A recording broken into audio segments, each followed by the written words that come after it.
I'm going to take you on a little educational trip to Scotland now, where I think we might learn a thing or two about refugees, asylum seekers and illegal immigrants.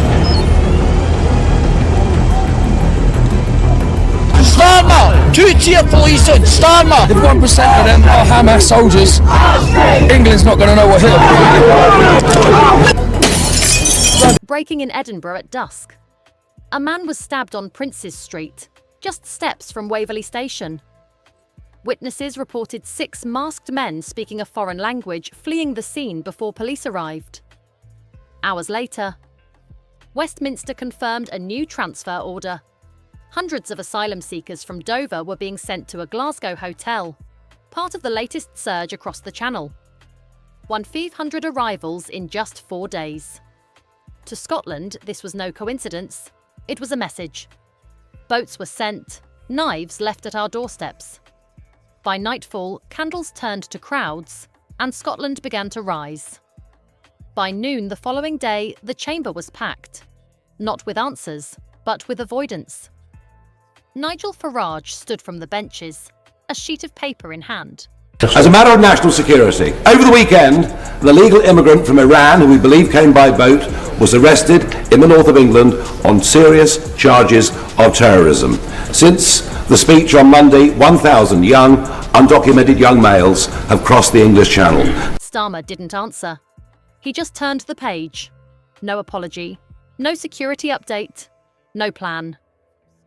The Treasury log released minutes later confirmed 2.7 million diverted from Scottish councils for migrant support operations.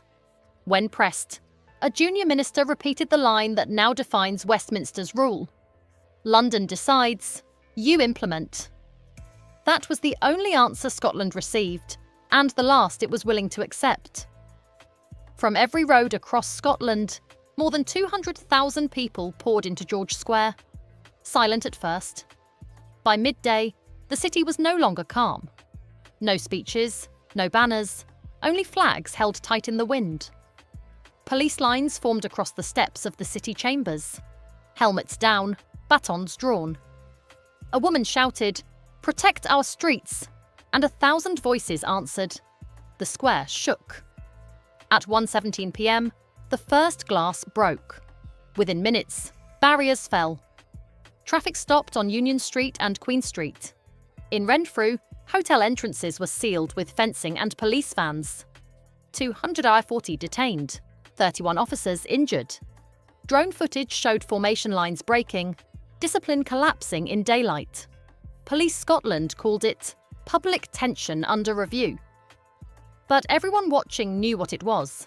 Not a protest, not yet a riot. The point where patience ends and obedience dies. George Square lay quiet under grey daylight. Barriers still standing from the night before. Police vans lined the avenues, engines idling. Officers watched the windows above. The government called it calm restored. Scotland called it control. Government called it order restored. Scotland called it occupation. At 8:42 a.m, Police Scotland released the phrase cleared by Westminster. Situation under control. But nothing was. Leaked Home Office logs showed 4.6 million authorised overnight for containment and perception management. Every communication from Hollywood to London was marked pending clearance.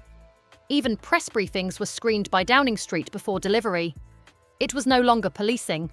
It was control. By midday, the resistance turned visible. Parents gathered outside 23 schools demanding protection after the stabbing that started it all. Veterans stood guard at council doors, medals glinting in cold daylight. In Dundee, truckers parked 50 rigs across the Ring Road.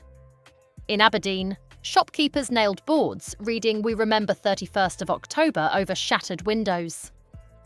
Starmer's ministers spoke of unity, while another 2.7 million was cut from Scottish welfare budgets to fund migrant placements. They called it balance. The people called it betrayal. For the first time in decades, Scotland wasn't asking London for answers. It was counting the cost and naming who sent the bill. Morning came with silence, but not peace. London began to control the story. News anchors were told to remain calm. The word riot vanished from headlines. Police checkpoints appeared on every Scottish highway. Buses were stopped, phones inspected. The Home Office called it precaution. The people called it fear. South of the border, BBC presenters read the same script. In Glasgow, one refused. Her broadcast cut mid-sentence. That silence spoke louder than any report. At 10 a.m, Starmer met Police Scotland behind closed doors. 2 more hotels were approved for asylum housing in Perth and Inverness. No notice, no vote. He thought control with strength, but silence can be louder than power. By noon, workers walked off sites. Students left classrooms. No slogans, no shouts, only stares. And in those eyes, something had shifted. It was no longer rage, it was refusal. In Glasgow, the barricades rose higher, every station guarded, every bridge manned. The government said it was for public safety, but no one believed it anymore. At one nick, a mother in Dundee stood on her doorstep holding a sign that read, "Protect our children." By evening, hundreds of windows carried the same words. At 5:30, veterans marched again through George Square. No chants, just footsteps. Old men with medals, young men with dust on their boots. The government called them extremists. They called themselves fathers. When police moved in to clear the crowd, one officer stepped aside and whispered, "Not today." The clip was deleted but spread everywhere. 40 million views, 40 million people remembering what loyalty means. London ruled by fear, but fear had changed shape. At dawn, Scotland woke to headlines written in London. Order restored. Communities united. But outside, everyone knew it was a lie. Shops stayed shut. Flags hung at half-mast. Bus stops carried a new poster. "We serve the people." The message spread faster than any law. Farmers joined factory workers. Church bells rang for the first time in weeks. Not for mourning, but for memory. In Aberdeen, 3,000 dock workers refused to unload government cargo. "If London can't feed our families," they said, "it won't feed itself." That night, a Hollywood reporter published numbers the BBC had buried. 9.4 million cut in 3 days for emergency asylum housing. Then it became clear this was never about migration. It was about silence. Scotland wasn't rebelling. It was remembering who it was. By dusk, London began to panic. Internet speeds dropped across the nation. Post vanished within minutes. The Home Office blamed technical faults. Everyone knew better. People went back to paper and ink, flyers, notes, word of mouth. Bus drivers carried letters between towns. Churches opened their doors for those afraid to speak. No leaders, no slogans, only truth. At 9 p.m, a clip spread online. A police officer removed his helmet and faced the crowd.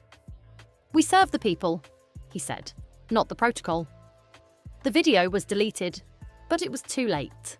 50 million views, 50 million hearts awake. Scotland had run out of patience. London had run out of control. The next morning, markets opened in chaos. The pound fell 6%. Energy stocks crashed. European investors froze their idée trades. Inside Parliament, Starmer called an emergency session. Half the seats were empty. The rest sat silent. At 2 Manson, an advisor whispered, "Prime Minister, Scotland is gone." He meant politically. It sounded like a eulogy. Outside Westminster, hundreds stood in the rain. No chants, no banners, just folded flags held to their chests. One voice shouted, "We are Britain, not your border." No one stopped him. That night, reports showed hundreds of civil servants in Edinburgh, Aberdeen, and Perth had resigned. They weren't protesting. They were leaving. For the first time, London didn't face rebellion. It faced abandonment. Dawn came soft and wet. No sirens, no smoke, only rain on rooftops. People swept glass from the streets, cleared barricades, reopened shops. White cloths hung from windows across Edinburgh, not as surrender, but as peace. In Hollywood, children laid flowers where the first march began. On every note was the same line, for Scotland, for everyone. By noon, the Union flag hung still at half-mast. No speeches, no anthem, only silence, heavy and human. London watched. It could not censor that. What began with one attack had become a lesson. Unity without respect is domination. The nation stood between forgiveness and fury. And for the first time in generations, truth did not need to shout. It had come home. This is Brit News. If you stand for truth, subscribe because this story isn't ending, it's beginning. Thank you for watching. Stay thoughtful, stay aware, and take care.